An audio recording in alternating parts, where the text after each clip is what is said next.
This is the Dover Download Podcast. My name is Christopher Parker, and for the past 25 years, I've had the pleasure of working with, learning from, and talking to a variety of volunteers, staff, and community members. This podcast explores conversations, activities, and a variety of policies and programs which exist here in Dover to improve the community in one way or another.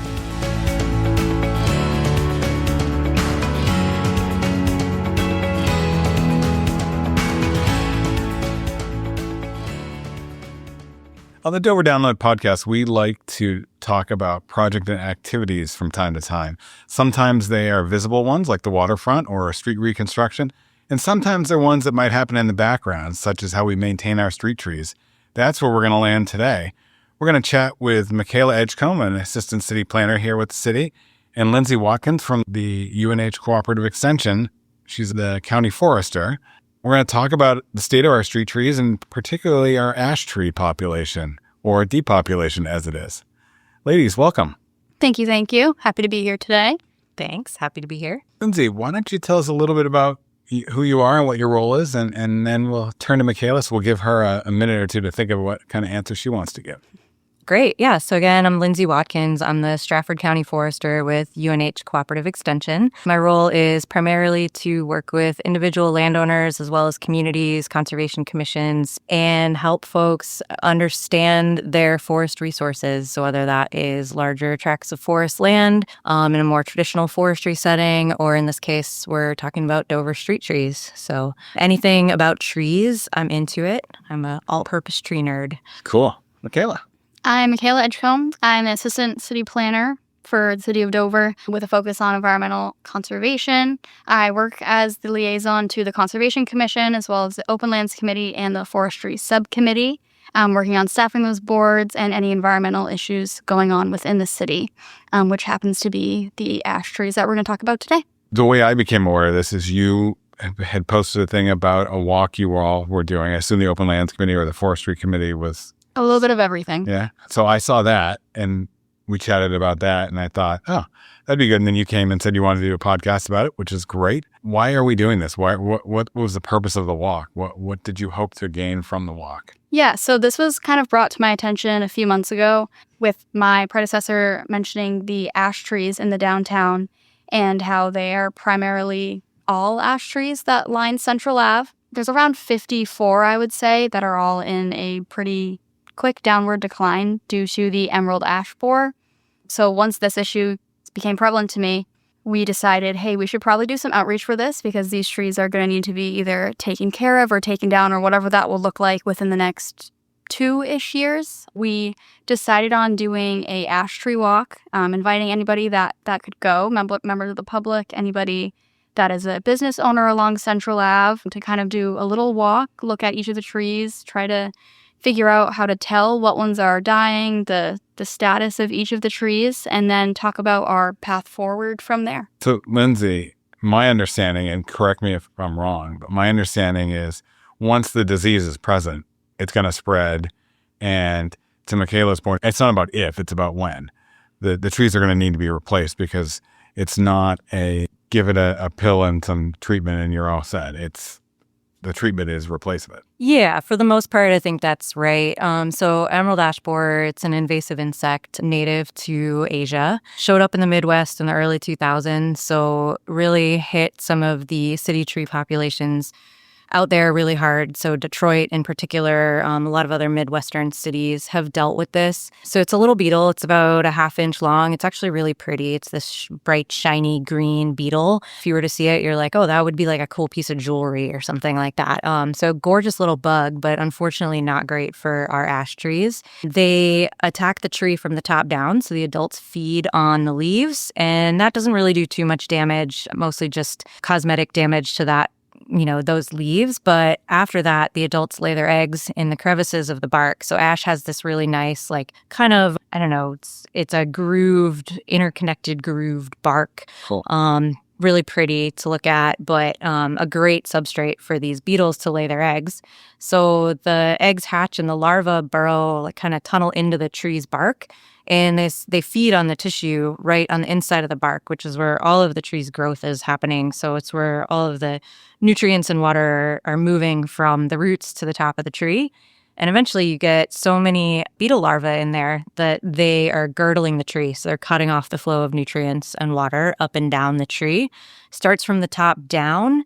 And by the time we really start to see the symptoms of that, which is dieback of the tips of branches, dieback of whole branches, we see woodpecker activity and woodpecker damage because the woodpeckers are trying to feed on those bugs. By the time that's really apparent to us, usually enough damage has been done that it's relatively hard to reverse. There are some treatments available. So for folks that might have high value or significant ash trees in your yard or near your house, there are some options. You can use an injectable insecticide that's usually injected through the roots, and that can keep those bugs in check and preserve the life of the tree.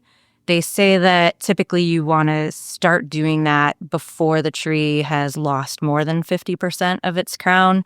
I'd say I would even want the tree to be healthier to have the best chance of survival. So what is sort of unfortunate is just by the time we really see the impacts, it's often too late to really do something about it. It can be expensive to treat the trees. And it does require doing that at least every year, every other year, depending on the product that's used. So it's a balance. And as Michaela said, we have a lot of ash trees in town in Dover. Unfortunately, we didn't necessarily learn as well as maybe we could have from previous experience. So if you go to any town in New England, and you're probably going to find an elm street. And elm was a tree that was also very common in our urban landscape for a long time until it was impacted by Dutch elm disease. And then we lost all of our elms. And unfortunately, ash has a lot of characteristics that make it really great as an urban tree. It's pretty tolerant of the stresses that come with that environment. But anytime you plant all of the same species of a tree, you run the risk of having that one bug or disease that can take all of them out. And that's what we're seeing with emerald ash borer, unfortunately. There's a lot to unpack there. And one of the things that I love was in that detail is you're describing what to look for in the tree or what the signs are. And Mac had described it to me before. And I walk through downtown twice daily at least. And you can see it. Like once you see the top, like it's everywhere. You notice it. And I remember someone saying we had to replace all these ash trees. And I'm like, but they look fine. And they do when you're at eye level. And then when you scan up, it's pretty obvious.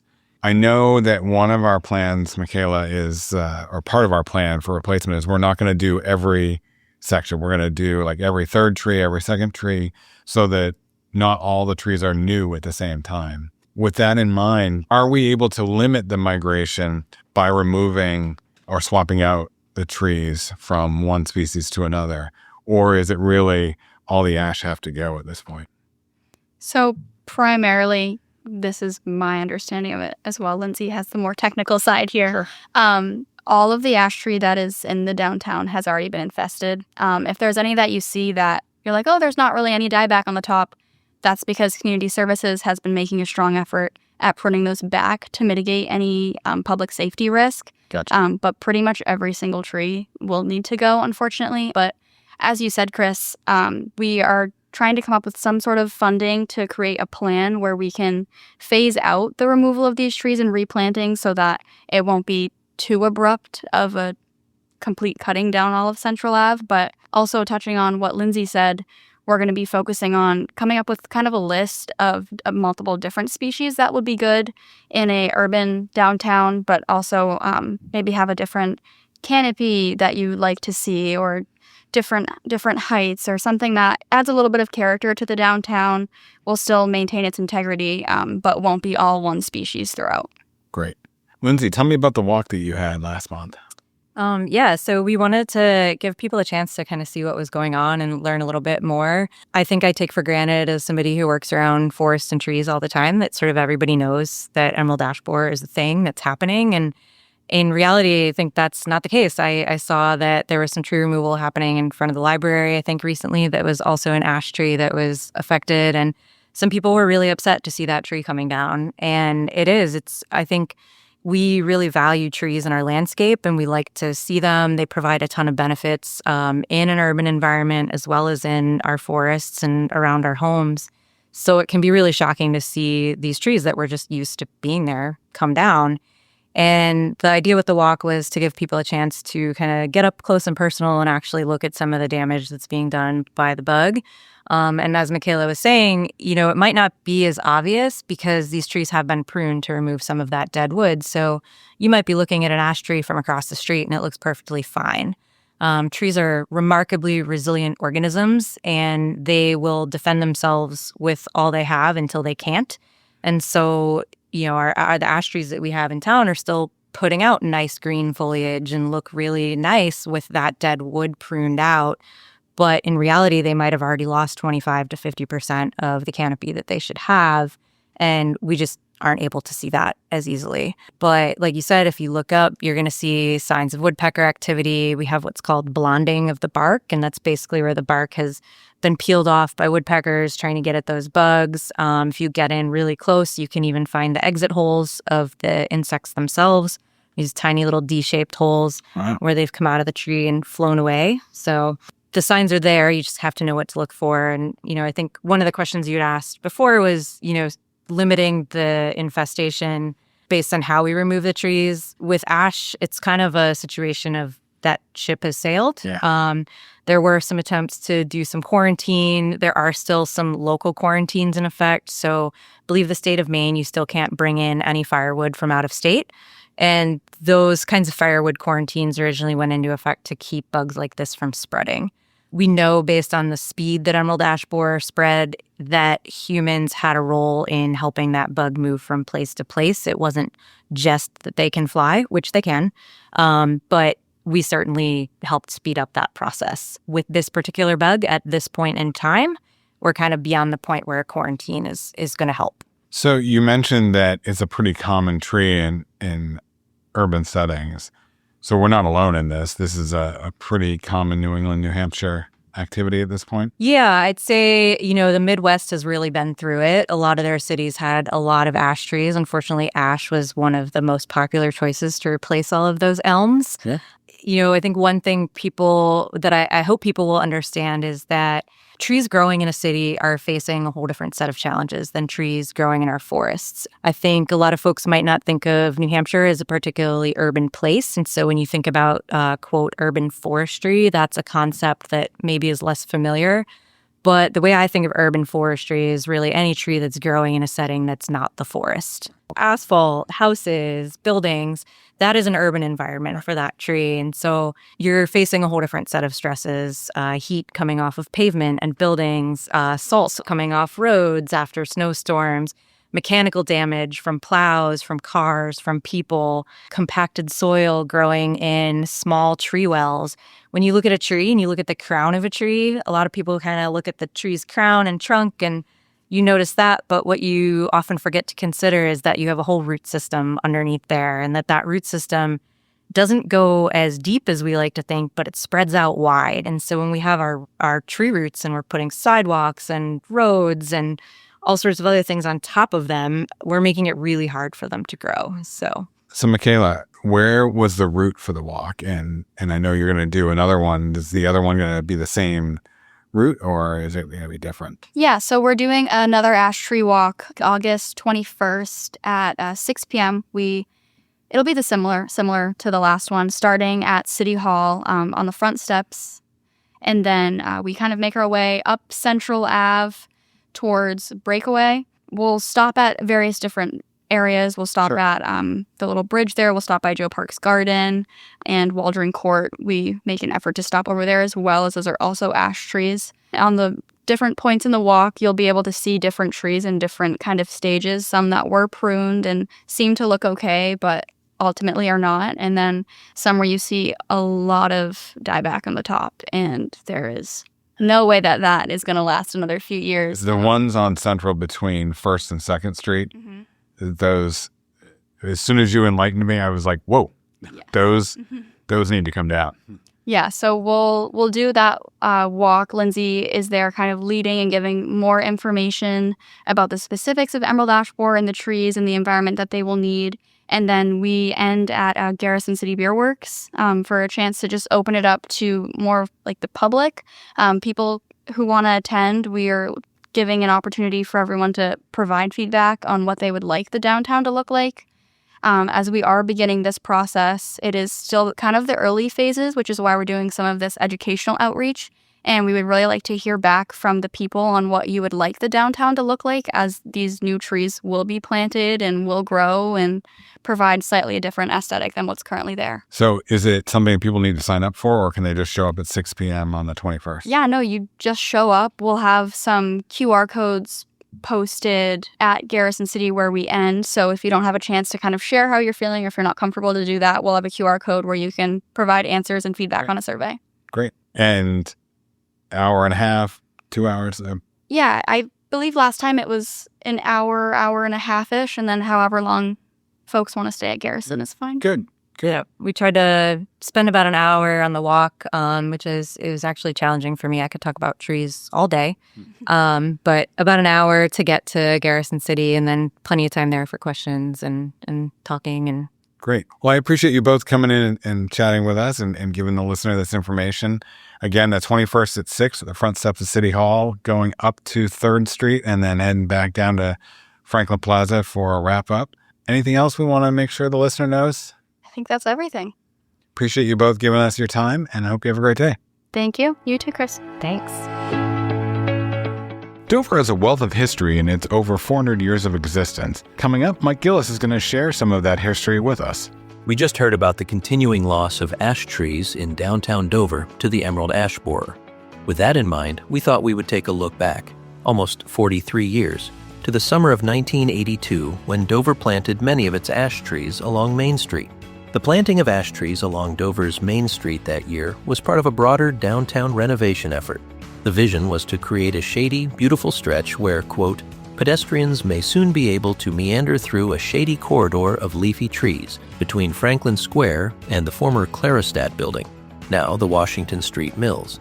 Former city planner Tim Sheldon expressed confidence that the project, planting more than 150 trees and shrub varieties, could be completed on schedule, aiming for a vibrant alignment of ash, emerald queen maples, and red maples to provide a colorful, resilient canopy. Evergreens like yews filled in around corners for dense visual effect, with benches, iron fencing, and brick walkways adding to the ambiance. Today, Dover's Central Business District Street Tree Plan, developed under its climate adaptation and coastal resilience master planning efforts, emphasizes street trees as key tools to cool the city, manage stormwater, sequester carbon, and improve climate resilience. Within the downtown core, ash trees, many of which date back to spaces like those planted in 1982, now dominate the canopy. Unfortunately, they are highly susceptible to the emerald ash borer, and many are already visibly in decline, posing safety risks and demanding significant pruning or removal in the next year or two. Today, Dover is working from a more diverse tree planting playbook, and community members even have opportunities to share ideas about the future downtown canopy as the city works to replace ash trees with resilient alternatives. So as we remember that moment in 1982 when Dover planted rows of luxurious ash trees along Main Street, it's a timely reminder that even well-intended landscape decisions evolve. Then, the ash trees embodied downtown's makeover: cool shade, beauty, civic pride. Today, many are falling victim to the emerald ash borer, and the city is working with updated street tree plans focused on adaptation, diversity, and long-term resilience. Thanks for listening to the Dover Download this week. If you like what you heard, subscribe through your favorite podcast aggregator. And if you have something you want to hear a topic on, let us know. Finally, this is just one of the many ways we share information about the city of Dover. You can subscribe to the Dover Downloads email newsletter every week, or other newsletters that we have, by going to the City of Dover homepage, www.dover.nh.gov. Have a great week.